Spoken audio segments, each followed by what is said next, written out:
Welcome to back my YouTube channel. Now आज हम लोग क्वेश्चन नंबर 18 को सॉल्व करने वाले हैं और इससे पिछले वाले वीडियो में हमने क्वेश्चन नंबर 17 तक के प्रश्नों को कंप्लीट किया था और आज हम हल करेंगे क्वेश्चन नंबर 18। इसमें हमें लैम्डा के मान ज्ञात करने हैं, जिसमें एक प्रकार का जो फलन है वो x बराबर 0 पर सतत है और यदि x बराबर 0 पर सतत है तो हमें लेफ्ट हैंड लिमिट और राइट हैंड निकालते वक्त x के लिए कोई वैल्यू प्रतिस्थापन नहीं करेंगे, ठीक है, क्योंकि जब सतत है तो हमें उसके लिए x का कोई प्रतिस्थापन नहीं करना है। और साथ में यहाँ लिखा है x बराबर 1 पर इसके संतत पर विचार कीजिए, तो इसको हम लोग बाद में चेक करेंगे। सबसे पहले हम x बराबर 0 पर इसके संतत को लेकर के हम लैम्डा का मान ज्ञात करते हैं और देखते हैं कि लैम्डा का मान क्या प्राप्त होता है। तो यहाँ पर हमने क्वेश्चन नंबर 18 को लिख लिया है और सबसे पहले हम इसको डायरेक्ट वैल्यू निकालते हैं, ठीक है। सब बच्चे ध्यान देखेंगे।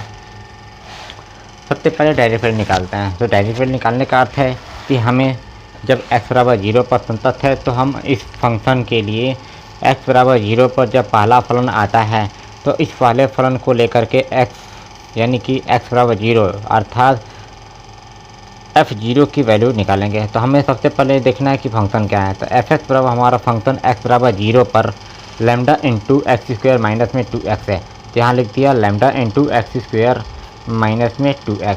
अब यहाँ पर अगर x की वैल्यू 0 रखोगे तो यहाँ पर आपको प्राप्त होगा लैम्डा इंटू यहाँ पर पूरी तरह से 0 की पावर 2 माइनस में 2 गुणे 0। इसको सॉल्व करने पर आपको क्या प्राप्त होगा, 0 प्राप्त होगा। तो यहाँ पर आप देख पाए डायरेक्ट वैल्यू h0 का मान 0 आया। अब निकालते हैं लेफ्ट हैंड लिमिट और राइट हैंड लिमिट। अब लेफ्ट हैंड लिमिट के लिए हमें क्या देखना पड़ेगा। लेफ्ट हैंड लिमिट के लिए सबसे पहले हम लिखेंगे limit x tend to 0 negative. अब 0 नेगेटिव का मतलब हमें उस फंक्शन को एनालाइज करना है। अब वो फंक्शन कौन सा आएगा यहाँ टेबल में देखते हैं। x टेंड टू 0 माइनस का मतलब 0 से कम। तो इसमें 0 से कम के लिए आप देख पा रहे हो कि कौन सा फंक्शन दिखा रहा है। x समान 0 से अगर छोटा है का मतलब x समान 0 से छोटा है तो इस पहला फंक्शन आता है। तो यहाँ पर लिख सकते हैं लिमिट x टेंड टू 0 और फंक्शन हमें मिला है lambda into x square minus में 2x, ठीक है। अब यहाँ पर आप क्या करोगे, x का मान डायरेक्ट 0 पुट करोगे, अर्थात यदि यहाँ पर x बराबर 0 पर संतत है तो इस स्थिति में हमें इस फंक्शन में x के स्थान पर कुछ भी रिप्लेस नहीं करना है, ठीक है। ये मानकर चलते हुए कि ये जब संतत है तो हमें x का मान डायरेक्ट यहाँ रख देना है, इस बात का ध्यान रखेंगे। तो हमने क्या किया, लिमिट ले लिया। लिमिट लेने पर जैसे यहाँ देख पाओगे लैम्डा इंटू एक्स के स्थान पर 0 पूरे की पावर 2 माइनस में 2x। तो आपको क्या मिला आपने देखा यहाँ पर पूरी तरह हल करोगे, यहाँ पर 0 रखेंगे ना, 2 इंटू 0, ठीक है। तो 2 इंटू 0 का मतलब यहाँ कितना प्राप्त होगा, ये पूरी तरह से वैल्यू आ जाएगी 0, ठीक है। अब चेक करते हैं right hand limit. Right hand limit, अब राइट हैंड लिमिट के लिए हमें क्या निकालना पड़ेगा, limit x tend to 0 positive. और 0 पॉजिटिव का मतलब हमें उस फंक्शन को एनालाइज करना है। तो यहाँ पर देखते हैं कौन सा फंक्शन आता है limit x tend to 0 positive के लिए। तो आप देख पा रहे हो कि 0 पॉजिटिव का मतलब 0 से अधिक। 0 से अधिक के लिए कौन सा फलन हमें दे रहा है, 0 से अधिक। x समान 0 से अधिक है तब हमें 4x प्लस 1 प्राप्त हो रहा है। तो हम लिख सकते हैं यहाँ पर 4x प्लस 1। अब यहाँ पर डायरेक्ट वैल्यू रख दो लिमिट लेने पर 4 इंटू 0 प्लस में 1, इसको सॉल्व करने पर हमें 1 प्राप्त होगा। तो क्या आप देख पाए कि यहाँ पर x का मान यहाँ पर लेफ्ट हैंड लिमिट और राइट हैंड लिमिट इक्वल नहीं है। तो चूँकि हम लिख सकते हैं कि left hand limit not equal to right hand limit, इसलिए हम कह सकते हैं कि जो ये लैम्डा की जो वैल्यू होगी वो x बराबर 0 पर कोई भी लैम्डा की वैल्यू नहीं प्राप्त होगी जिससे इस फलन को सतत बना सके, ठीक है। इसका मतलब है कि x बराबर 0 के लिए लैम्डा का कोई भी मान नहीं है, अर्थात यहाँ पर जो फंक्शन f(x) को सतत बना सके। ठीक है, यानी कि x बराबर 0 पर तो संतत है। अब हमें लैम्डा का कौन सा मान चाहिए जिससे कि x बराबर 0 पर यह फंक्शन सतत ही रहे। तो हम देख पा रहे हैं कि जब यहाँ पर लैम्डा कुछ बचा ही नहीं तब हमें लैम्डा का कोई मान प्राप्त ही नहीं होगा। तो इसी स्थिति में हम कह सकते हैं कि जब लैम्डा का कोई मान यहाँ प्राप्त नहीं हो पा रहा है तो हम लिख सकते हैं कि जहाँ लैम्डा के कोई भी मान, किसी भी मान के लिए फलन सतत तो है लेकिन लैम्डा का कोई भी मान नहीं है जिसके लिए यह फंक्शन x बराबर 0 पर सतत हो। तो x बराबर 0 पर सतत होने के लिए ही लैम्डा का कोई मान प्राप्त नहीं हो सकता। ठीक है, अगर लैम्डा को ये मान होता तब हम x बराबर 0 पर कहते कि ये फंक्शन क्या होगा, x बराबर 0 पर सतत होगा। ठीक है, इसी प्रकार से अब हम 1 पर ये फंक्शन सतत है या नहीं है ये हमें चेक करना है। तो सबसे पहले आप ये समझो कि जब x बराबर 1 पर हमें सततता का चेक करने का रहा है तो इसका मतलब कि यहाँ पर तो कोई x बराबर 1 या x 1 से छोटा या x 1 से बड़ा कोई वैल्यू दिखाई नहीं रहा है। तो आप समझिए कि जैसे यहाँ पर देख पा रहे हो x मान 0 से बड़ा है और यहाँ पर x मान 0 से छोटा है। तो 0 से छोटी स्थिति में तो हम x बराबर 1 पर नहीं चेक कर सकते बल्कि x बराबर 1 पर 0 से बड़ी वैल्यू के लिए ही चेक करेंगे, चाहे वो लेफ्ट हैंड लिमिट हो चाहे राइट हैंड लिमिट हो। इसका मतलब क्या है मैं आपको बताता हूँ। देखो ध्यान से, इसका मतलब ये है कि जैसे यहाँ पर कहा गया है कि x बराबर हमें 1 पर उसके सतत का चेक करना है। अब इसका मतलब ये है कि जैसे अगर x मान 0 से बड़ा हो तो 0 से बड़ा होने का मतलब 0 से सभी वैल्यू थोड़ी सी बड़ी है। थोड़ी सी बड़ी का मतलब ये x मान 0 से बड़ा यानी 1 और 0 के बीच में कहीं कोई वैल्यू है। ठीक है, ये नहीं है कि x मान बहुत ही बड़ा हो बल्कि x मान केवल 0 से थोड़ा सा बड़ा है। तो थोड़ा सा बड़ा का मतलब 0 और 1 के बीच ही में कहीं वैल्यू होगी। इसलिए अगर हमें लेफ़्ट हैंड लिमिट और राइट हैंड लेना हो तो हम दोनों स्थिति में इसी x का मान 0 से बड़ी वाली स्थिति के लिए आप फंक्शन को लेंगे। तो आप उसमें देखे थे कि जो फंक्शन था वो हमारा क्या था, जबकि हम x बराबर 1 के लिए चेक करेंगे। तो x बराबर 1 के लिए हमें देखते हैं क्या मिलता है। यहाँ फंक्शन था हमें lambda into x square minus में 2x। ठीक, एक्स स्क्वायर माइनस 2x और दूसरा फंक्शन था 4x प्लस में 1। इसके लिए प्रतिबंध था कि x मान 0 से छोटा या बराबर है और यहाँ पर x मान 0 से बड़ा है। तो अब आप ये समझो, सबसे पहले हम डायरेक्ट फंक्शन को निकालेंगे। फंक्शन यहाँ पर क्या होगा, x मान अगर 0 के बराबर हो, 0 के बराबर का मतलब यहाँ पर जैसे x मान 0 से बड़ी की स्थिति में हमें 1 तो मिल सकता है, यहाँ पर हमें x मान 1 नहीं मिल सकता बल्कि इसी स्थिति में x का मान केवल व केवल 0 से छोटा ही है और 0 के बराबर है, 0 से बड़ी नहीं है। तो 0 से छोटी स्थिति में सारी माइनस वाली वैल्यू मिलेगी और साथ में x मान 0 के बराबर है तो 0 ही प्राप्त होगा। तो इस स्थिति में आप समझ सकते हो कि इसमें जितनी भी माइनस वाली संख्या हैं सब मिल करके -1 और 0 तक ही शामिल होगा। लेकिन इस स्थिति में यदि x का मान 0 से बड़ा है तो इसका मतलब ये है कि x का मान 0 से बड़ा होने का अर्थ यहाँ पर 0 से 1 2 3 सारी वैल्यू यहाँ पर आएगी।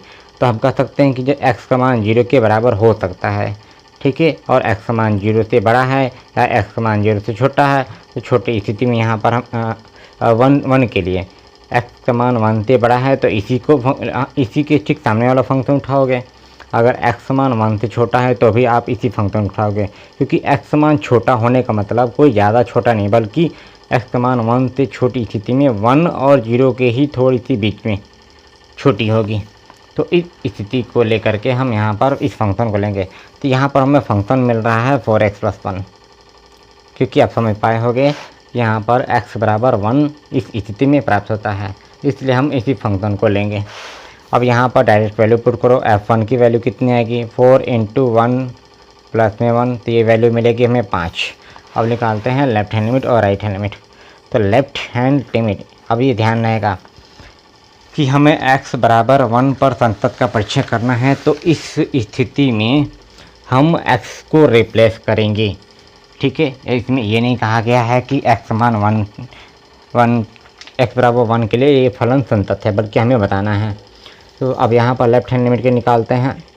Limit x tend to 1 negative, इसके लिए हमें फंक्शन को देखना है।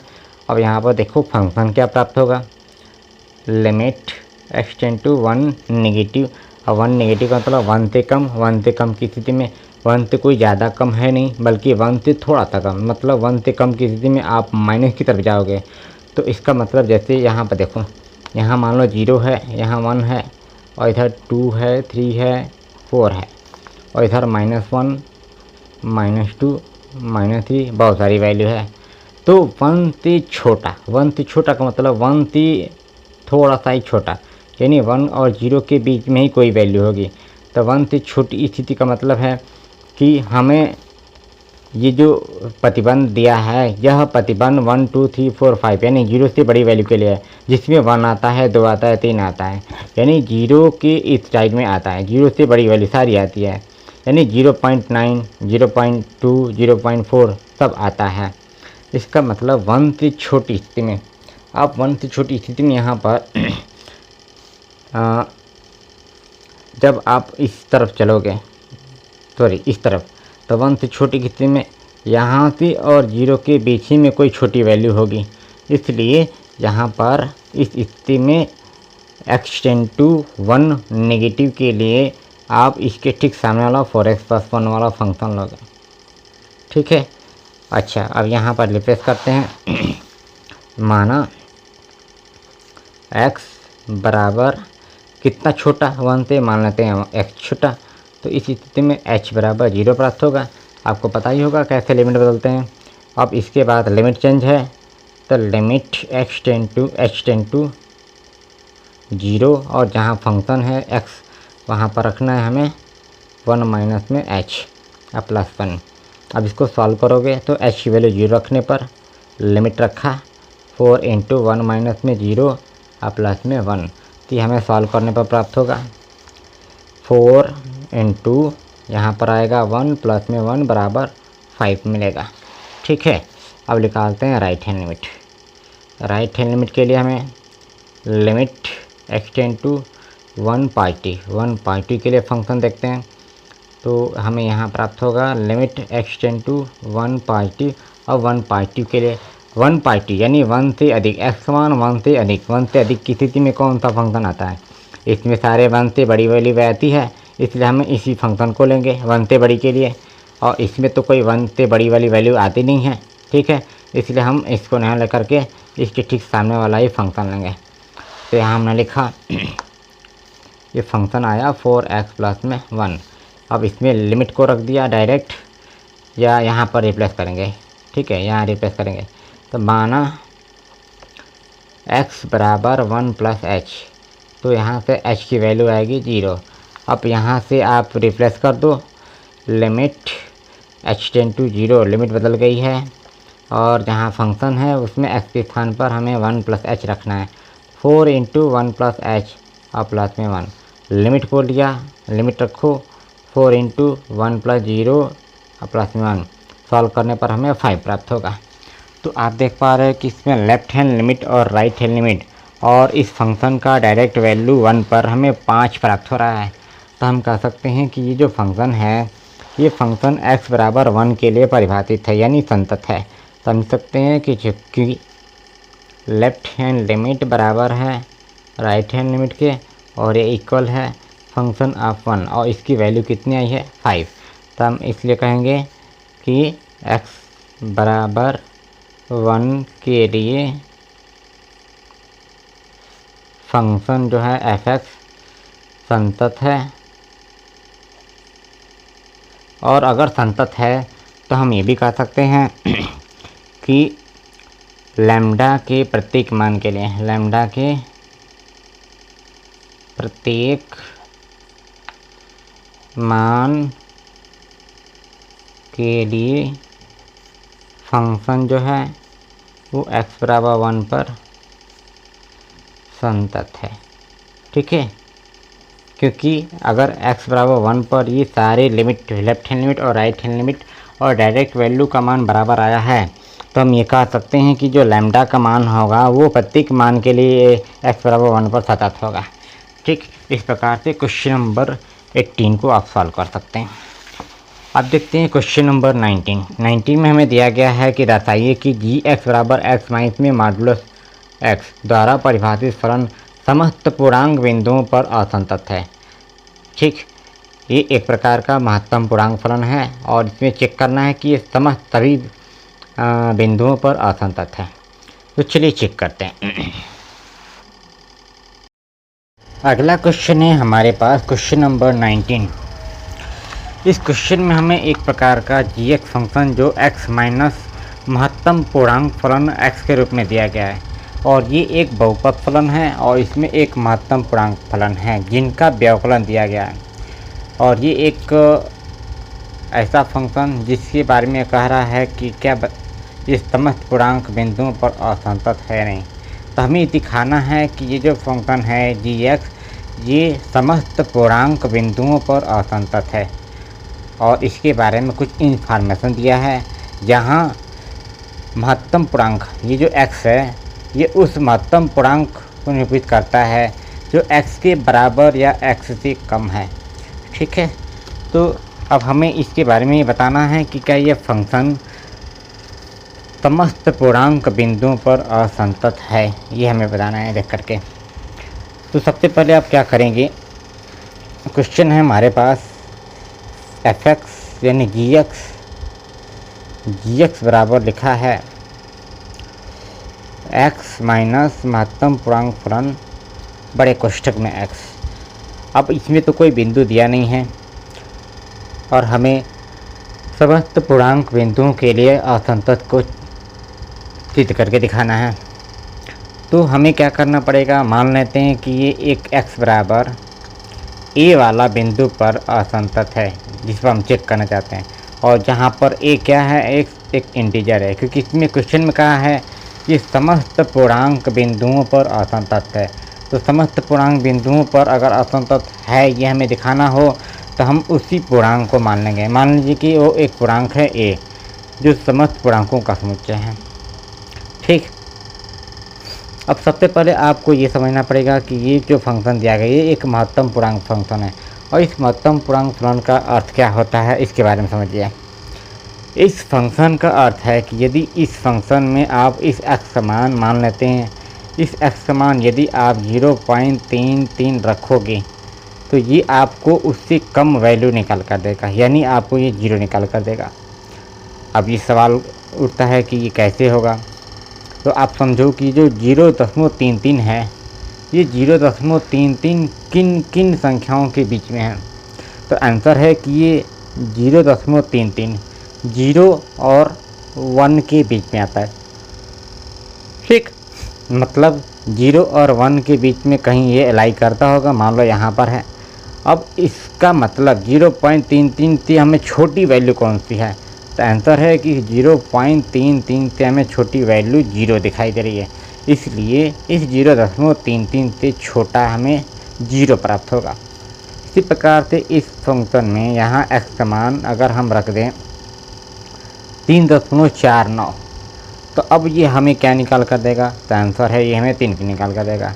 अब ये कैसे है, मान लो अब ये समझ लो कि ये 3.49 3 और 4 के बीच में स्थित है।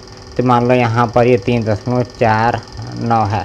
अब इस 3.49 से छोटी वैल्यू कौन सी दिखाई दे रही है, तो आंसर है कि 3.4 से इस तरफ ये छोटी वैल्यू 3 है, तो इसलिए हमें ये 3.49 से ये 3 निकाल कर देता है।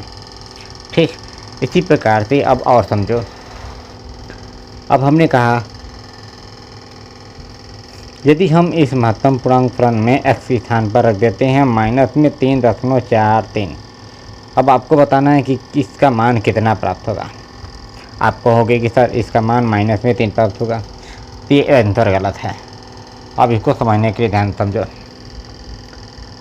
ये किस किस संख्या के बीच में स्थित है, तो आंसर है कि ये -3 और 2 के बीच में स्थित है। ठीक है, ध्यान रखना। ये जो संख्या है ये -3 और -2 के बीच में स्थित है। तो यहाँ पर कहीं अलाई करता होगा -3.43, ठीक है।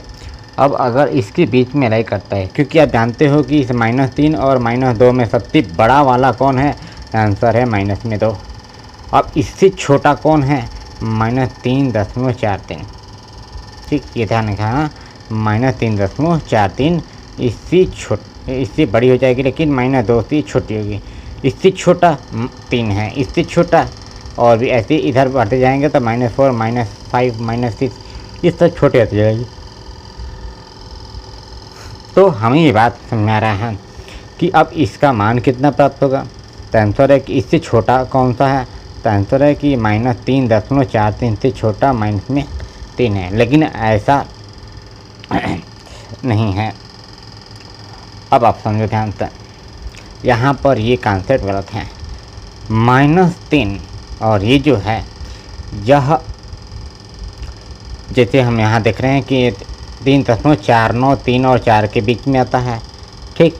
इसी प्रकार से ये जितना ही बड़ा होगा उतना ही छोटा समझा जाएगा। तो आंसर है कि ये अब किसके बीच में है, तो आंसर है ये -3 और -4 के बीच में। तो हमें इसको उल्टा लिखना पड़ेगा, मतलब यहाँ पर -4 लिखेंगे और यहाँ पर -3 लिखेंगे, तभी हम समझेंगे कि इन दोनों में से ये वाली बड़ी संख्या है और ये वाली छोटी संख्या है।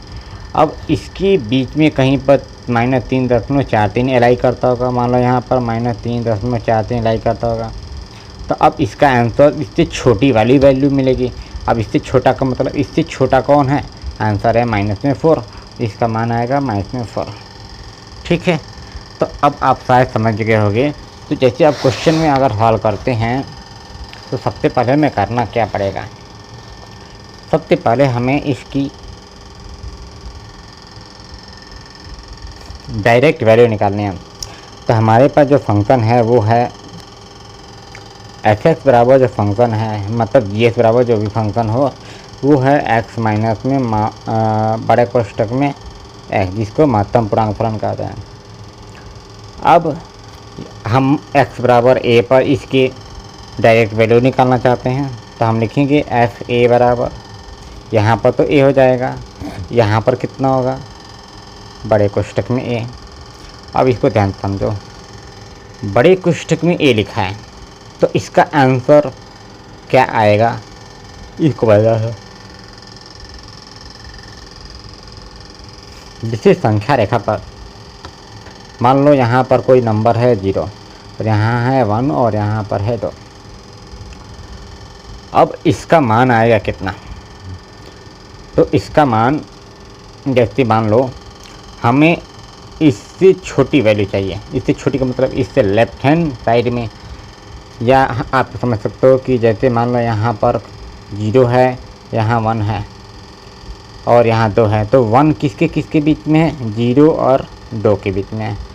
अगर 0 और 2 के बीच में है तो 1 रखने पर इससे छोटी वाली वैल्यू ध्यान रखना। अगर हमने 1 रखा है, अगर 1 रखा है तो 1 0 और 2 के बीच में आता है, तो 1 रखने पर इससे छोटी वाली वैल्यू, जबकि 0 और 2 के बीच में है तो इससे छोटी वाली वैल्यू कौन होगी, 0। इसका मतलब इसमें अगर 1 रखोगे तो आपको देगा ये 0।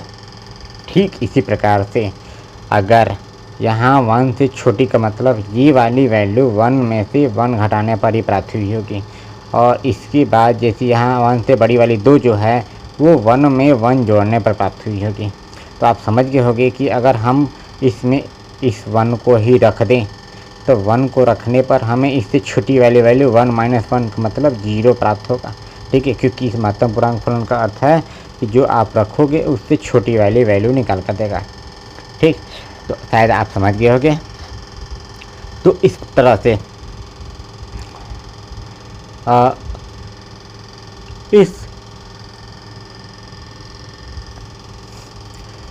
इस महत्तम पूर्णांक फलन a, यानी कि यहाँ x के साथ जब a लिख दिया तब इस स्थिति में हमें क्या परिणाम मिलेगा, इसको ध्यान समझो।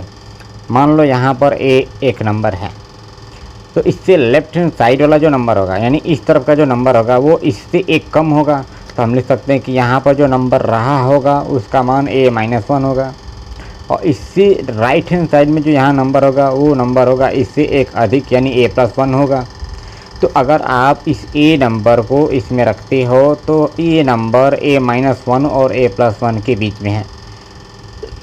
तो इस स्थिति में हमें ये जो a रखने पर मान प्राप्त होगा वो इससे कम यानी इससे छोटी वाली वैल्यू प्राप्त होगा। तो शायद आप समझ गए होंगे कि इस महत्तम पूर्णांक में x के स्थान पर a रखने पर ये हमें क्या निकाल कर देगा, इससे छोटी वाली, क्योंकि ये a जो है वो a-1 और a+1 के बीच में है। ठीक, तो इससे कम यानी इससे छोटी वाली वैल्यू a-1 है, तो ये हमें क्या निकाल कर देगा, a-1। अब इसको सॉल्व करोगे तो a माइनस a और माइनस में गुणा प्लस हो जाएगा 1। ये सॉल्व करने पर हमें ये कैंसिल हो जाएगा और 1 प्राप्त होगा। ठीक है, तो ये अभी तक आई हमें डायरेक्ट वैल्यू। अब निकालते हैं left hand limit. Left hand limit के लिए क्या करना पड़ेगा, limit x tend to a negative. अब फंक्शन वही रहेगा x माइनस में बड़े कोष्ठक में x। अब यहाँ पर आपके पास दो तरीके हैं, या तो आप x का मान रिप्लेस करो या इस x का मान डायरेक्ट a इसमें रख दो। ठीक, तो चलो मैं यहाँ पर डायरेक्ट रख देता हूँ, इसी भी सही है। तो अगर डायरेक्ट रखोगे तो आपको प्राप्त होगा, लिमिट लेने पर ये x के स्थान पर तो a हो गया, माइनस यहाँ कितना होगा, a होगा। अब आप इसको सॉल्व करके आए हो कि जब भी कोई x मान a रखते हैं तो ये हमें क्या निकाल कर देता है, a-1 यानी इससे छोटी वाली वैल्यू देता है। तो हम यहाँ लिख सकते हैं a-1 यानी ये माइनस वाले से, और इसको ये हमें क्या निकाल कर देगा, a-1। तो इसको सॉल्व करने पर प्राप्त होगा a-a+1 बराबर कितना आएगा, 1 आएगा। ठीक है, इस प्रकार से। अब निकालते हैं राइट हैंड लिमिट। अब इसको ध्यान समझिए, राइट हैंड लिमिट का मतलब क्या होगा। राइट हैंड लिमिट निकालते हैं और इसको समझते हैं कैसे, ये समझेंगे। अब राइट हैंड लिमिट के लिए आपको क्या करना पड़ेगा, limit x tend to a by t, और फंक्शन तो वही रहेगा, एक ही फंक्शन दिया है। ठीक, अब इसमें आप या तो रिप्लेस करो या x समान डायरेक्ट a रख दो। अब x समान a डायरेक्ट रखने का मतलब, अब ध्यान समझना इसको, डायरेक्ट रखने का मतलब ये नहीं है कि हम यहाँ पर x समान a रख दिए तो हमें ये वैसे ही दिखाई दे रहा है जैसे ये वाला दिखाई दे रहा है, ऐसा नहीं है, ये ध्यान रखिएगा। बल्कि लेफ़्ट हैंड लिमिट क्या है, सबसे पहले यहाँ समझ लो, लेफ़्ट हैंड लिमिट जैसे मान लो यहाँ पर a है और इसके पीछे वाला नंबर क्या रहा होगा, a-1, और इसके राइट हैंड साइड में a+1 होगा। अब a से थोड़ा सा कुछ भी जोड़ोगे तो a से थोड़ा अधिक, यहाँ पर x टेंड टू a+ है तो a से थोड़ा सा अधिक जोड़ने का मतलब कोई ज़्यादा बड़ी वैल्यू नहीं जोड़ा जा रहा है, बल्कि a और a+1 के बीच में ही कोई वैल्यू जोड़ रहे हैं। तो ज्यों ही हमने a में से कुछ भी जोड़ा, मान लो कि a में हमने जोड़ दिया h, तो a में h जोड़ते हो तो वो इस a और a+1 के बीच में आता है, जबकि a+1 क्या है, a से अगली वाली नंबर यहाँ पर। तो अब इसमें h जोड़ने का मतलब ये h बहुत ही छोटा चेंज होता है, इसलिए हम h इसमें बहुत ही छोटा सा जोड़ रहे हैं, तो वो a और a+1 के बीच में ही कहीं आएगा।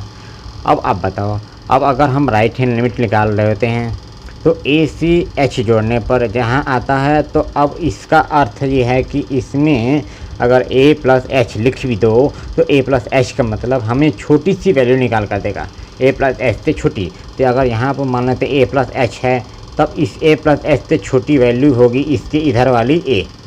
ठीक, यानी a+h से ये छोटी वाली वैल्यू a निकाल कर देगा। ठीक, शायद आप समझ गए होंगे। यहाँ पर देख सकते हो, फिर से मैं दिखा देता हूँ। मान लो यहाँ पर a-1 है और ये a है, a से इस लेफ्ट हैंड साइड में a-1 होता है और इसके राइट हैंड साइड में a+1 होता है।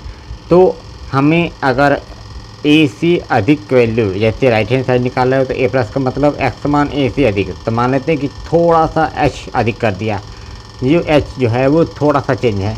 तो अगर a+h लेते हैं तो ये a+h इस a और a+1 के बीच में ही कहीं आएगा, क्योंकि h एक छोटा सा चेंज है। तो हम कह सकते हैं कि अगर a+h इसको लिख दिया जाए राइट हैंड लिमिट के लिए, तब ये पूरी तरह से हमें इससे छोटी वाली वैल्यू निकल कर देगा। तो a+h से छोटा वाला मान कौन सा है, a है। ठीक है, तो ये इस तरह से यहाँ पर ध्यान रखिएगा, यदि हम x मान यहाँ पर पुट करते हैं, तो जैसे मान लो x मान पुट किया, x के स्थान पर a माइनस में यहाँ पर लिख दिया a, तो अब ये ध्यान है कि यहाँ राइट हैंड लिमिट निकाल रहे हो तो इसकी वैल्यू जो भी आएगी वो ए ही आएगी। ठीक है, यहाँ समझ में आया होगा। मतलब यहाँ पर जैसे हम लोग रिप्लेस करते तो हमको ये समझ में आता, तो उसको भी मैं तरीका बताऊँगा, पहले इसको समझ लो। अब यहाँ से इसको सॉल्व करोगे तो ए माइनस इसका मान आएगा ए, ये हमें वैल्यू देगा 0। तो इस तरह से आप देख पा रहे हो कि यहाँ पर लेफ्ट हैंड लिमिट 1 है और राइट हैंड लिमिट में 0 है, और इसका डायरेक्ट मान कितना आया है, इसका डायरेक्ट मान आया है 1। तो ये पूरी तरह से लेफ्ट हैंड साइड और राइट हैंड साइड बराबर नहीं है। समझ सकते हैं कि क्योंकि left hand limit not equal to right hand limit, मतलब कि लेफ्ट हैंड लिमिट का मान 1 है और राइट हैंड लिमिट का मान 0 है, जो कि नॉट इक्वल है। ये दोनों इक्वल नहीं हो सकता। तो हम लिख सकते हैं इसलिए जो गेटेड इंटीजर फंक्शन gx है वो x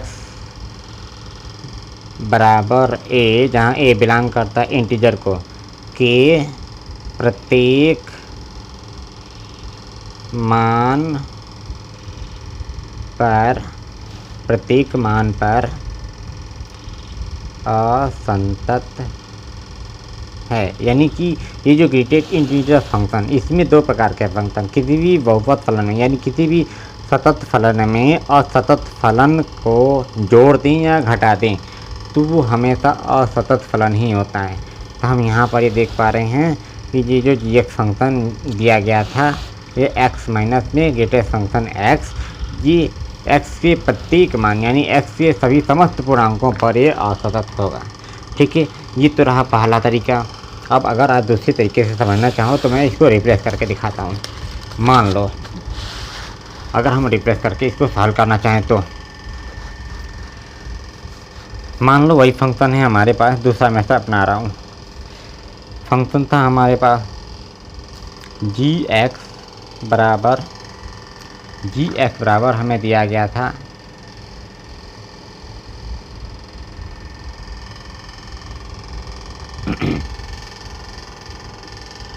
gx फंक्शन है x माइनस में x, इस प्रकार से। ठीक है, अब ध्यान समझना इसको। अब इसका अर्थ क्या है, अगर हम यहाँ पर डायरेक्ट वैल्यू ना निकाल के केवल लेफ्ट हैंड लिमिट और राइट हैंड लिमिट की निकालें, तो अगर आप चाहो तो डायरेक्ट वैल्यू निकाल सकते हो। तो हमारे पास जो फंक्शन है f(x) बराबर वो है x माइनस में ग्रेटेड इंटीजर फंक्शन x। अब मान लेते हैं कि ये हम इस x बराबर c वाले पॉइंट पर इसको चेक करना चाहते हैं, जहाँ पर c क्या है, c बिलोंग करता है इंटीजर को, और इसमें कहा गया है कि ये एक महत्तम पूर्णांक फलन है। तो बस पूर्णांक फलनों के लिए हमें चेक करना है, तो हमने c को एक पूर्णांक मान लिया। ठीक है, अब इसमें x की वैल्यू c रखते हैं, तो c रखने पर हमें मिलेगा यहाँ पर c माइनस में, इसमें रखेंगे इसमें भी c। अब ध्यान समझना, यहाँ पर इसका मान कितना आएगा, अब इसको ध्यान समझो। मान लो यहाँ पर कोई नंबर है c, इसको हमने c रख दिया। अब c से इस लेफ्ट हैंड साइड में जो भी मान होगा, c से लेफ्ट हैंड साइड में जो भी अंक होगा वो कितने के बराबर होगा, तो इससे कम के बराबर, और इसके राइट हैंड साइड में जो वैल्यू आएगी वो c+1 के बराबर होगी। ठीक है, मान लो ये x बराबर c है, तो यहाँ पर इसके राइट हैंड साइड में यहाँ x की वैल्यू c+1 रही होगी और लेफ्ट हैंड साइड में c माइनस में 1 रही होगी। ठीक, जैसे आप ये समझो, अगर यहाँ पर दो कोई नंबर है, इसके लेफ्ट हैंड साइड में क्या रहता है, 1 रहता है, इसके राइट हैंड साइड में 3 आता है। तो 1 का मतलब 2 से 1 कम है और 3 का मतलब 2 से 1 अधिक है। उसी प्रकार से अगर यहाँ x बराबर c कोई संख्या रेखा पर है, तब इसके लेफ्ट हैंड साइड में एक कम, c से एक कम होगा और राइट हैंड साइड में c से एक अधिक होगा। तो शायद आप समझ गए होंगे कि अगर हमने इस ग्रेटेड इंटीजर फंक्शन में c रखा है तो c से कम वैल्यू। अब ये पता करो कि c किनके बीच में है, तो आंसर है कि c-1 और c+1 के बीच में है। तो शायद आप समझ गए होंगे कि इस ग्रेटेड इंटीजर फंक्शन का मतलब, अगर हमने c रखा है और c इन दोनों के बीच में है, तो इन दोनों में से छोटा कौन सा है, इन दोनों से छोटा है c-1। तो हम समझ गए कि इसका मान आएगा c-1। अब इसको सॉल्व करो, इसको सॉल्व करने पर आपको प्राप्त होगा c-c+1, तो ये आंसर देगा प्लस में 1, ये कैंसिल हो जाएगा। ठीक है, तो ये डायरेक्ट वैल्यू आ गई 1। अब निकालते हैं लेफ्ट हैंड लिमिट। तो लेफ्ट हैंड लिमिट के लिए क्या करना पड़ेगा, limit extend to c negative. तो फंक्शन तो वही रहेगा x माइनस में, यहाँ पर रहेगा ग्रेटेस्ट इंटीजर फंक्शन एक्स। अब आप चाहो तो यहाँ रिप्लेस कर सकते हो, जैसे हमने पहले रिप्लेस नहीं किया था। अगर यहाँ पर रिप्लेस करते हैं तो रिप्लेस करने पर हमें क्या प्राप्त होगा, जिससे हमने रिप्लेस किया, माना c बराबर x बराबर c माइनस में h, तो हमें h की वैल्यू 0 प्राप्त होगी। ठीक है, ये पहले की तरह ही नियम है। अब यहाँ पर रिप्लेस करते हैं तो जहाँ x है वहाँ पर लिख देंगे, वहाँ पर लिखेंगे c माइनस में h और इसके अंदर भी c माइनस में h। ठीक है, अब ध्यान से समझना। अब इसका मान तो वैसे रहेगा, यहाँ पर लिमिट लेते हैं, लिमिट लेने पर ये c माइनस में h आएगा। और इसको समझते हैं सबसे पहले, इसको ध्यान देखो। c माइनस h का मतलब क्या है, जितनी मान लो कि यहाँ पर कोई नंबर है 2, ठीक है, नंबर है 2 और 2 में से जैसे c माइनस h क्या है, एक छोटा सा चेंज है। ये कोई 1 2 3 4 5 चेंज नहीं है, बल्कि c से छोटा सा चेंज है। तो c से छोटा चेंज का मतलब जैसे यहाँ देख पा रहे हो c ये है, और c से कम करने का मतलब h कम किया हूँ तो h वो कम जितना है वो बहुत ही छोटा सा, मतलब इसके और इसके बीच में कहीं छोटा सा चेंज यहाँ पर है। तो इसके बीच में अगर छोटा चेंज है तो हम समझ सकते हैं कि जैसे c माइनस h है, यहाँ पर कोई नंबर, यहाँ पर c रहा होगा और इसकी इधर क्या रहा होगा, ध्यान देना। यहाँ पर अगर c है तो इससे एक कम वाला में यहाँ पर c माइनस 1 होता है। और क्योंकि हम c माइनस h करते हैं तो h कोई 1 2 3 चेंज नहीं होता है, बल्कि छोटा चेंज होता है। और ये c से जो c माइनस h है वो c और c माइनस 1 के बीच में कोई छोटा सा चेंज होता है। तो अगर यह c माइनस h c और c माइनस 1 के बीच में है तो इसका हम अगर ग्रेटेस्ट इंटीजर फंक्शन में मान न करके निकालेंगे तो इससे छोटा वाला मान निकल कर देगा। अर्थात अगर c माइनस h c और c माइनस 1 के बीच में है तो इन दोनों में छोटा कौन है, c माइनस 1, क्योंकि इधर आप चल रहे हो। तो इससे छोटा c माइनस 1 है, तो हम समझ सकते हैं कि c माइनस h का जो आंसर आएगा वो c माइनस 1 आएगा। तो यहाँ लिखेंगे c माइनस में 1। ठीक, अब इसमें आप लिमिट पुट करोगे तो लिमिट पुट करने पर यहाँ पर आ जाएगा, यहाँ लिमिट रखा हमने मान लो यहाँ पर हमने ऐसे लिख रखा है लिमिट h टेंड टू 0। अब यहाँ लिमिट पुट करोगे तो यहाँ h की वैल्यू कितना हो जाएगा, 0 माइनस में हो जाएगा c माइनस 1। ठीक, शायद आप समझ पा रहे हो, इसको आप ज़रूर रिवीजन करना। तो अब यहाँ से सॉल्व करोगे तो इसको मिलेगा c माइनस c प्लस 1, इसको सॉल्व करने पर आएगा ये 1। तो लेफ्ट हैंड लिमिट की वैल्यू आई 1। अब निकालते हैं right hand limit. Right hand limit के लिए limit x tend to c positive, और फंक्शन तो वही रहेगा x माइनस में ग्रेटेस्ट इंटीजर फंक्शन x। अब यहाँ पर भी रिप्लेस कर लो, माना x जो है वो c से h अधिक है। h का मतलब बहुत ही छोटा सा चेंज है, ये कोई 1 2 3 4 5 चेंज नहीं होता है, ठीक है, इस बात का ध्यान रखेंगे। तो इस स्थिति में h की वैल्यू 0 बन जाएगी। अब इसको रिप्लेस करते हैं, तो यहाँ रिप्लेस करोगे तो आपको प्राप्त होगा लिमिट h टेंड टू 0, और जहाँ पर x है वहाँ रखेंगे c plus h minus greatest integer function में भी रखोगे c प्लस में h। ठीक है, अब इसको आप समझना ध्यान से। जैसे यहाँ आपने समझ रखा है कि c माइनस h का जो मान आएगा वो c माइनस 1 आएगा, लेकिन यहाँ पर ऐसा नहीं है, इसको आपको फिर से समझना पड़ेगा। देखो मैं बताता हूँ, सबसे पहले इसका मान निकाल लेते हैं। यहाँ देखो, मान लो यहाँ पर कोई पॉइंट है c, और c से इस तरफ की जो वैल्यू रही होगी वो c माइनस 1 होती है, और इस राइट हैंड साइड में इसकी जो वैल्यू होती है वो c प्लस 1 होती है। अब c प्लस h का मतलब क्या है, c प्लस h का मतलब c से थोड़ा सा अधिक, यानी h क्या है, बहुत ही छोटा सा चेंज है।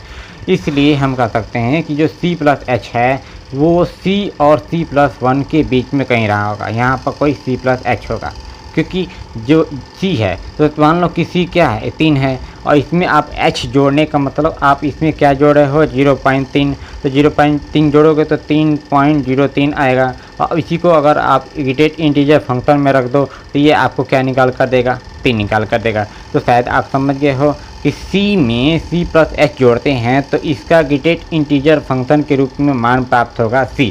देते यहाँ पर देख पा रहे हो, इसका मान आया है 3। ठीक, तो हम समझ गए हैं। तो अगर इस c प्लस एच का ग्रेटेस्ट इंटीजर फंक्शन निकालना है तो ये हमें देगा c। यहाँ लिख सकते हो limit h tend to 0 c plus H minus यहाँ लिख देंगे c। ठीक है, अब यहाँ लिमिट रख दो। तो taking limit c plus H की वैल्यू 0 और ये आ गया c। हल करने पर आपको मिलेगा c माइनस c बराबर 0। ठीक है, यहाँ आप देख पा रहे हो कि चूँकि हमारी लेफ़्ट हैंड लिमिट की वैल्यू और राइट हैंड लिमिट की वैल्यू क्या आई है 0, जो कि इक्वल नहीं है। तो हम लिख सकते हैं क्योंकि left hand limit not equal to right hand limit, ये इसलिए जो x फंक्शन है ये x बराबर c के लिए मतलब कि ये c क्या है, एक प्रकार का पूर्णांक, यानी प्रत्येक पूर्णांक के लिए असंतत है। तो x बराबर c जो कि ये पूर्णांक है, c के लिए प्रत्येक पूर्णांकों के मान के लिए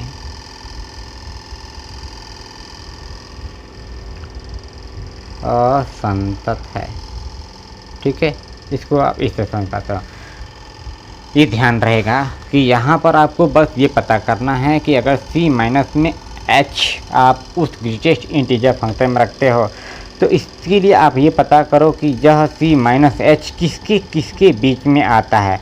उन दोनों में से छोटा वाला ही इसका मान प्राप्त होगा। ठीक है, और इसी प्रकार से यहाँ पर अगर c प्लस एच है तो c प्लस एच का मतलब c से थोड़ा सा अधिक। अब वो जो थोड़ा सा हम चेंज करेंगे वो c और c प्लस 1 के बीच ही में होगा। ऐसा नहीं है कि c प्लस 1 से भी अधिक हो जाए, नहीं, क्योंकि h क्या है, बहुत ही थोड़ा सा चेंज होता है। इसलिए c प्लस एच c और c प्लस 1 के बीच में है, तो हमें इन दोनों में से छोटी c है, इसलिए इसका ग्रेटेस्ट इंटीजर फंक्शन के रूप में c मान प्राप्त होगा। ठीक है, इस बात का ध्यान रखेंगे। तो उम्मीद करता हूँ कि ये आपको अच्छी तरह समझ में आया है और मैं कह रहा हूँ कि जो क्वेश्चन है बहुत ही इम्पोर्टेंट है। ठीक है, ये बहुत ही इम्पोर्टेंट है। इस क्वेश्चन को आप ज़रूर रिवीजन कीजिएगा, ये आपके एग्ज़ाम के लिए बहुत ही महत्वपूर्ण है। ठीक, ये क्वेश्चन आपके लिए बहुत ही महत्वपूर्ण है। ठीक है।